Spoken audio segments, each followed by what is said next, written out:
सुप्रभातम बच्चों, आज हम 10वां पाठ है 10 का पाठ पढ़ेंगे। पाठ का नाम है जटायोः शौर्यम, जटायु की वीरता। ये जो पाठ है ये रामायण के अरण्य कांड से लिया गया है। ये तब उस समय की बात है ये जब रावण सीता को उठाकर लंका ले जा रहा था, तो रास्ते में उसको जटायु मिला था और जटायु ने रावण से युद्ध किया था सीता को छुड़ाने के लिए। आइए ध्यान से पाठ को पढ़ते हैं।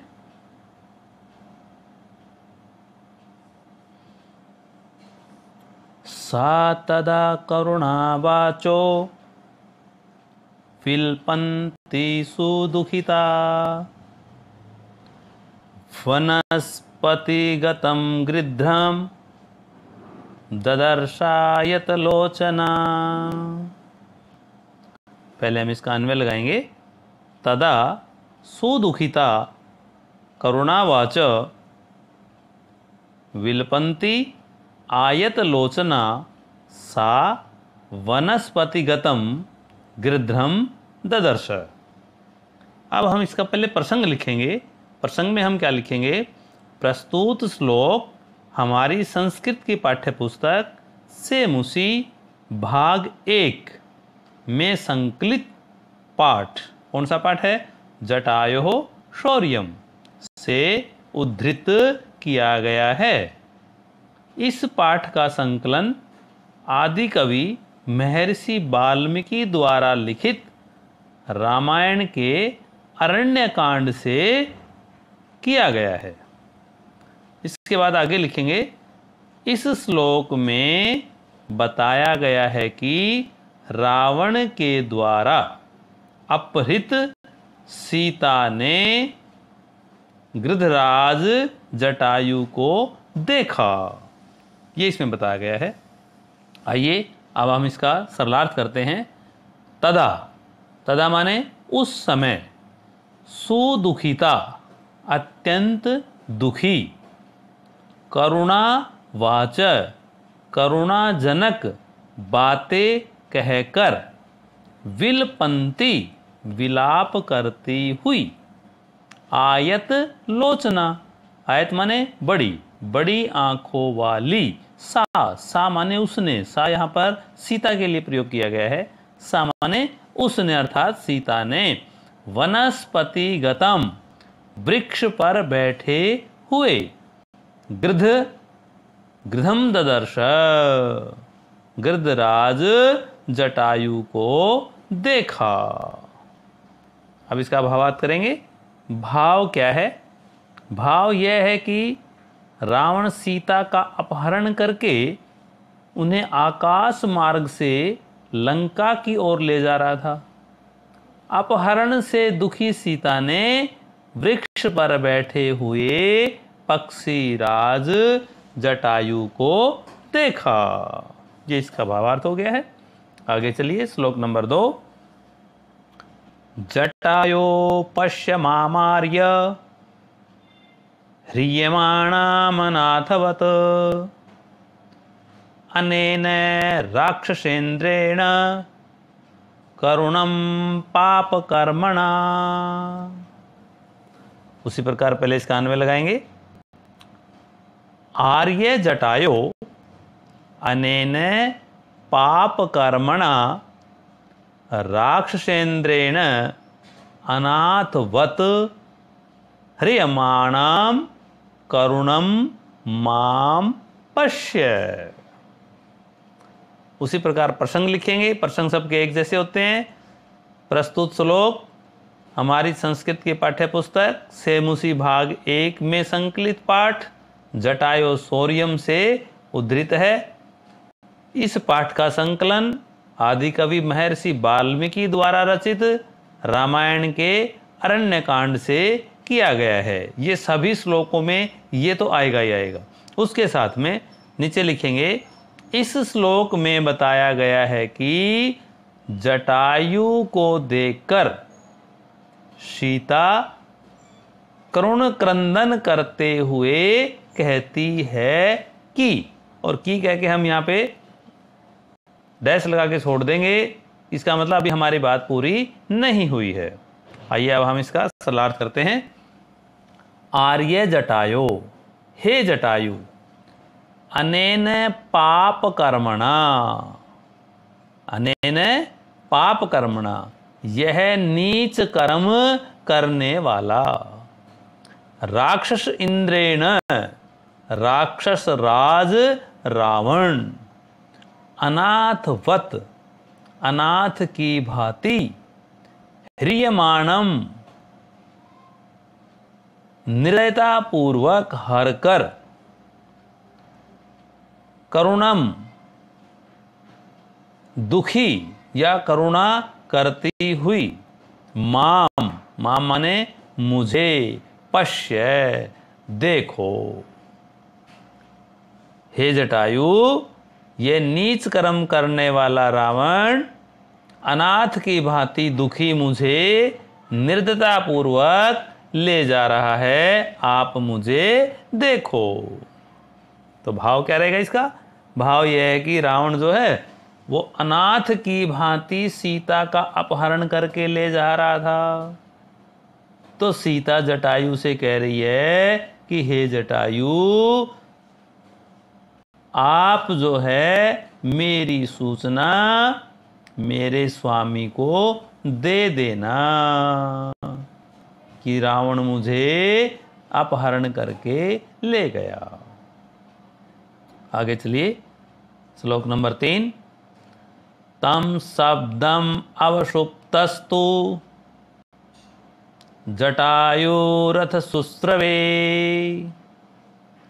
निरीक्ष रावणं क्षिप्रं वैदेहीं च ददर्श स। उसी प्रकार पहले अन्वय लगाइए। अथ अवशुप्तः जटायुः तम शब्दं शुश्रवे, स च रावणं निरीक्ष्य क्षिप्रं वैदेहीं ददर्श। प्रसंग जो पहले बताया था उसी प्रकार रहेगा।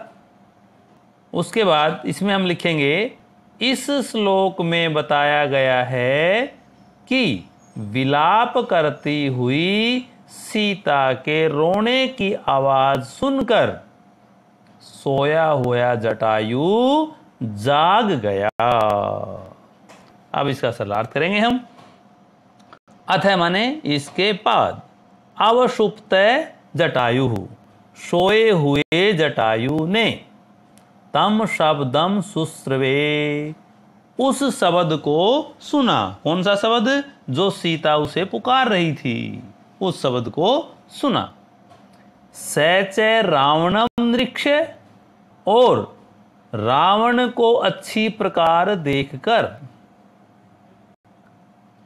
क्षिप्रम वैदेहीं ददर्श, शीघ्र ही उसने सीता को देखा। जैसे उसकी आंख खुली तो पहले उसने रावण को देखा और फिर उसने सीता को देखा। तो इसमें भावार्थ क्या लिखेंगे? भाव यह है कि सीता का करुण विलाप सुनकर जटायु ने पहले लंकापति रावण को देखा और फिर सीता को देखा। आगे चलिए, श्लोक नंबर 4।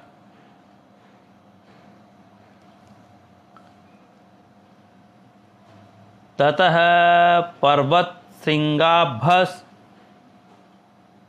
तीक्ष्ण शुंडः खगोत्तमः वनस्पतिगतः श्रीमान् व्याजहार शुभाम गिरम।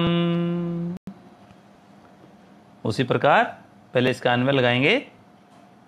ततः पर्वत श्रृंगाभः तीक्ष्ण शुंडः वनस्पतिगतः श्रीमान् खगोत्तमः शुभाम गिरम व्याजहारे। फिर इसका प्रसंग लिखेंगे। प्रसंग आपको बता ही दिया है, उसमें प्रसंग में नीचे लिखेंगे, इस श्लोक में बताया गया है कि सीता के विलाप को सुनकर पक्षी श्रेष्ठ जटायु ने क्या किया, वो इस श्लोक में बताया गया है। वो अब हम सरलार्थ में बताएंगे। सरलार्थ में देखिए, ततः, ततः माने उसके बाद, पर्वत श्रृंगाभः, पर्वत के शिखर की शोभा वाले, पर्वत जैसी उनकी शोभा थी। तीक्ष्ण शुंड है, और तीखी चोंच वाले। वनस्पति गतः, वृक्ष पर बैठे हुए या वृक्ष पर स्थित। श्रीमान खगोत्तमः, शोभा युक्त उस श्रेष्ठ पक्षी, कौन थे, जटायु, श्रेष्ठ पक्षी जटायु ने। शुभाम गिरम व्याजहार, शुभाम माने सुंदर, गिरा माने वाणी, सुंदर वाणी में व्याजहार, इस प्रकार कहा।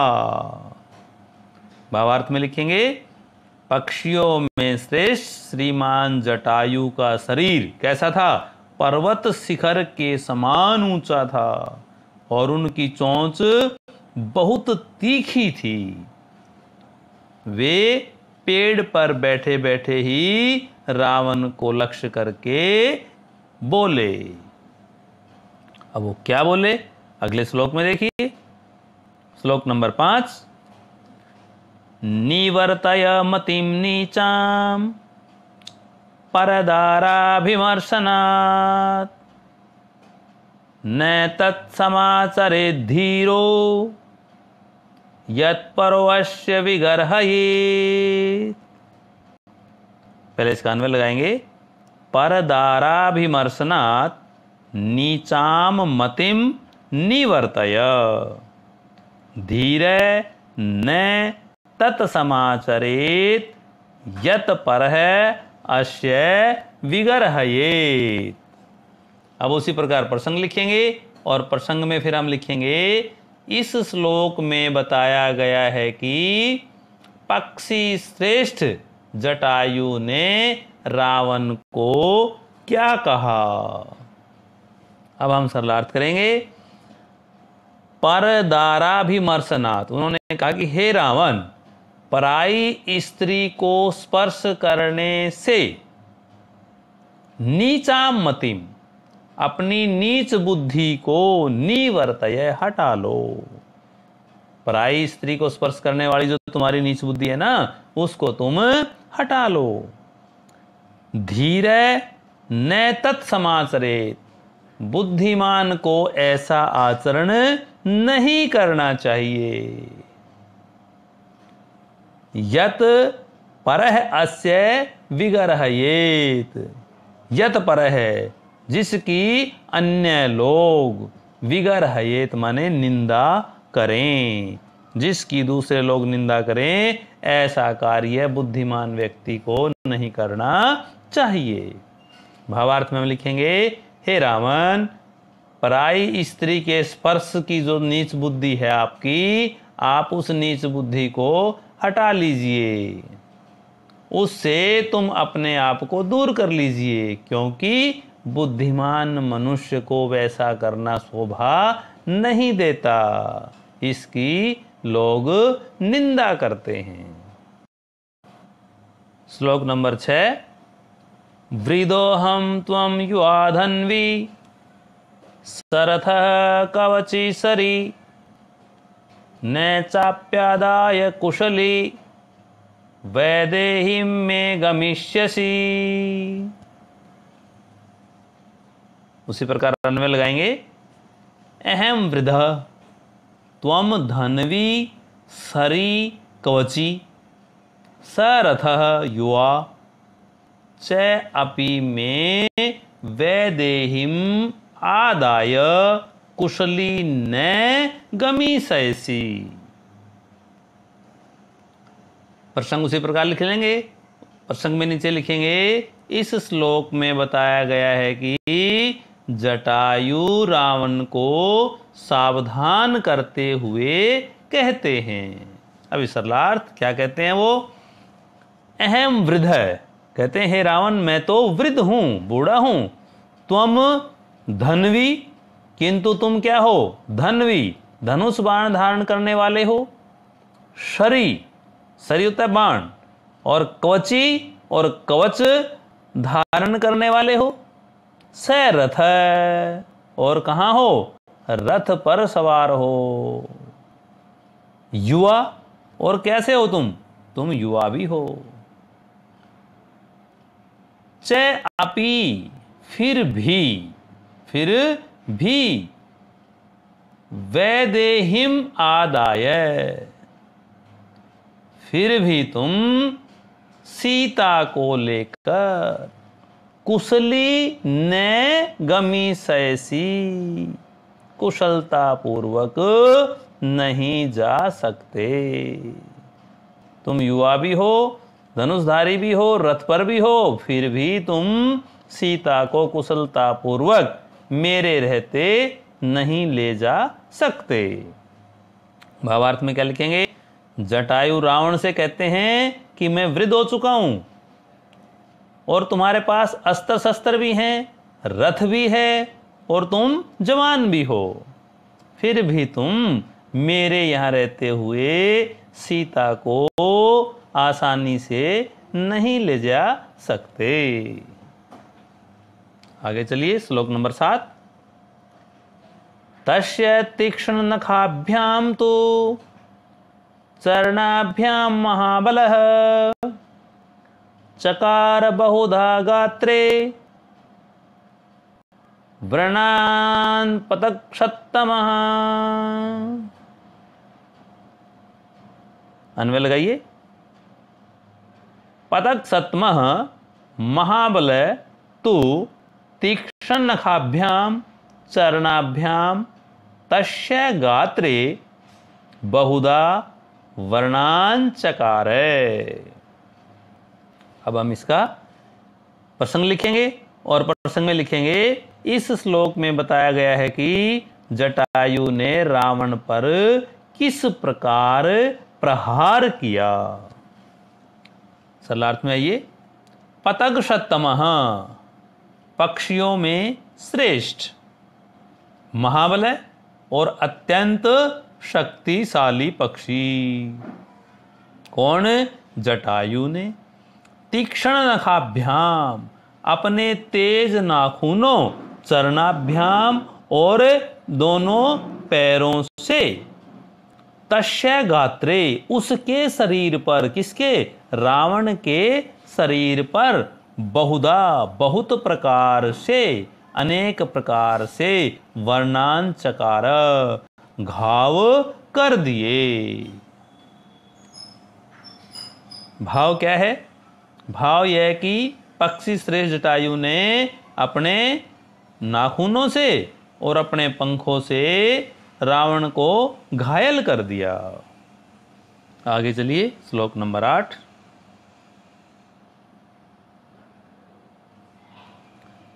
ततो अस्य सहस्रं चापं मुक्ता मणिविभूषितं चरणाभ्यां महातेजा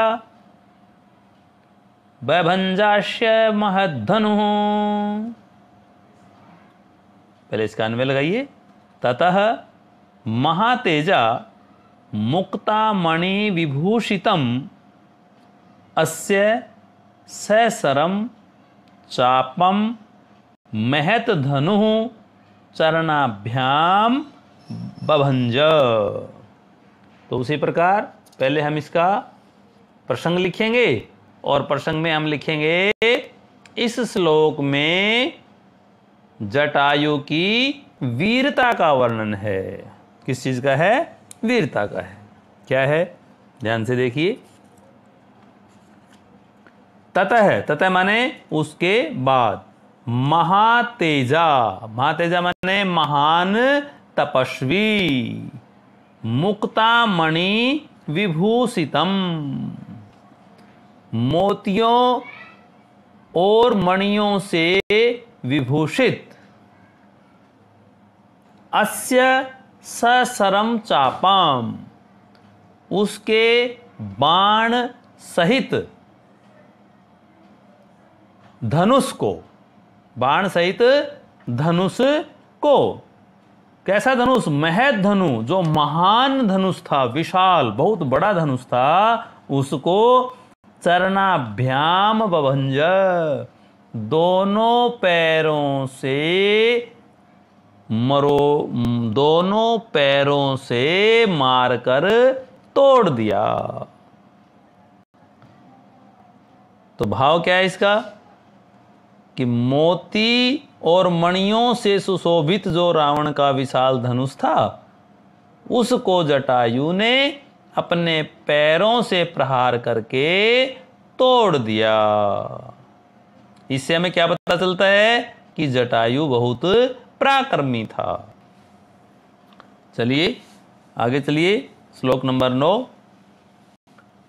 स भग्न धनवा विरथो हताश्वो हतसारथिः अंकेनादाय वैदेहीं पपात भुवि रावणः। इसका अन्वय लगाइए पहले। वीरथ भग्न धन्वा हताश्वः हतसारथि स रावणः वैदेही अंकेन आदाय भुवि पपात। प्रसंग वही लिखेंगे और प्रसंग में नीचे लिखेंगे। इस श्लोक में बताया गया है कि पक्षी श्रेष्ठ जटायु के प्रहार से घायल रावण पृथ्वी पर गिर पड़ा। अब इसका सरलार्थ करेंगे। वीरथ, वीरथ माने रथ से विहीन, अर्थात जिसके पास रथ नहीं है। भग्न धनवा, धनवा माने धनुष, और जिसका धनुष भी टूट गया है, टूटे हुए धनुष। हताश्वः, मारे गए अश्वों। हत सारथी, एवं सारथी वाला, अर्थात जिसके पास रथ भी नहीं है, धनुष भी टूट गया है, घोड़े भी मारे गए हैं और जिसका सारथी भी मारा गया है, ऐसा। शय रावण है माने वह रावण। वैदेहिम अंकेन आदाय, सीता को अंकेन आदाय, गोद में लेकर, बगल में लेकर, भूवि पपात, पृथ्वी पर गिर पड़ा। तो भाव क्या है? भाव यह है कि जटायु के प्रहार से उसका धनुष भी टूट गया और उसका रथ भी टूट गया और उसके घोड़े और उसका सारथी वो भी मर गया। अब रावण सीता को लेकर भूमि पर गिर गया। आगे चलिए, श्लोक नंबर 10। संपरिस्वज्य वैदेहीं वामेनांकेन रावणः तलेनाभिजगानाशु जटायुं क्रोधमूर्छितः। इसका अन्वय लगाइए। क्रोध मूर्छित है रावणः वैदेहीं वामेन अंकेन संपरिस्वज्य तलेन आशु जटायुं अभिजगाने। प्रसंग वही रहेगा, प्रसंग में लिखेंगे। इस श्लोक में बताया गया है कि क्रोध से अंधा हुआ रावण ने जटायु पर प्रहार किया। सरलार्थ लिखिए। क्रोध मूर्छित है, क्रोध से मूर्छित हुआ, अर्थात क्रोध से पागल होकर। रावण माने रावण ने। वैदेहीं वामेन अंकेन, सीता को बाईं तरफ लेकर। परिस्वज्य माने होता है धारण करके, बाईं तरफ धारण करके। तलेन, तलवार की मूठ से। आशु जटायुम अभिजगाने, शीघ्र ही जटायु पर प्रहार किया। तो भावार्थ क्या रहेगा कि जटायु के प्रहार से रावण पागल हो गया क्रोध से और उसने पलटकर जटायु पर तलवार की मूठ से प्रहार किया। आगे चलिए, 11वां श्लोक। जटायुस्तमतिक्रम्य तुंडेनास्य खगाधिपः वाम बाहुन दश तदा व्यपाहर दरिंदमः। अन्वय लगाइए। तदा अरिंदमः खगाधिपः तम अतिक्रम्य तुंडेन अस्य 10 वाम बाहुन व्यपाहरत। प्रसंग वही रहेगा और प्रसंग में हम नीचे लिखेंगे, इस श्लोक में बताया गया है कि रावण के प्रहार से बचकर जटायु ने रावण की 10 भुजाओं को खंडित कर दिया। आइए सलाह करते हैं। तदा, तदा माने इसके बाद, अरिंदमय खगाधिपः, उस प्रहार से बचकर, उस प्रहार से बचकर शत्रु विनाशक पक्षीराज जटायु ने, खगाधिप माने जटायु, जटायु ने तम अतिक्रम्य तुंडेन, तम अतिक्रम्य उसका अतिक्रमण करके, तुंडेन चोंच से, अश्य 10 वाम बाहुन उसकी 10 भुजाओं को व्यपाहरत नष्ट कर दिया, काट दिया।